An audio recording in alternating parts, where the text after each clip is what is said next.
திருமாவளவன் என்ன சொல்றாருன்னா, திரு விஜய் அவர்கள் வந்து கண்மூடித்தனமா திமுக தான் இருக்கிறாரு. இதை வந்து தேர்தல் ஆணையத்தையும் பாஜகவும் கேட்க வேண்டிய கேள்வி இது. இவரு கண்மூடித்தனமா திமுக மட்டும் தான் இருக்கிறா அப்படின்ற குற்றச்சாட்டு வைக்கிறாரு. திமுக சீட்டு தரேன்னு சொல்லிடுச்சா அண்ணனுக்கு? ஏற்கனவே கடந்த காலங்களில் கலைஞர் இருக்கும்போது இரட்டை இலக்க எண்களில் சீட்டு கொடுத்தா மட்டும்தான் நாங்கள் வாங்குவோம்னு அண்ணன் திருமா கொடுத்தாரு. அந்த பேட்டியெல்லாம் நான் பார்த்தேன். சரிங்களா?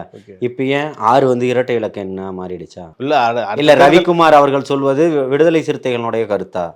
அடுத்த எலெக்ஷனுக்கு 12 13 சீட்டு இப்பயே முடிவு பண்ணிட்டாங்களான்னு எங்கே அங்கே தரத்துக்கு இடம் இருக்கு? கொடுக்க மாட்டாங்களா? எங்கே எப்படி தருவாங்க? ஆல்ரெடி தனியரசு போயிட்டாரு, கருணாசு போயிட்டாரு, இப்போ எஸ்டிபிஐ போயிடுச்சு, தமிழ் அன்சாரி போயிட்டாரு, எல்லாரும் வெயிட்டிங்கில் நின்றுட்டு இருக்கிறாங்க. கமலஹாசன் போயிருக்கிறாரு. மதிமுக கூடுதலாக வேணும்னு கேட்டுக்கிட்டு இருக்கு. நடைப்பயணம் எல்லாம் போக ஆரம்பிச்சிட்டாரு.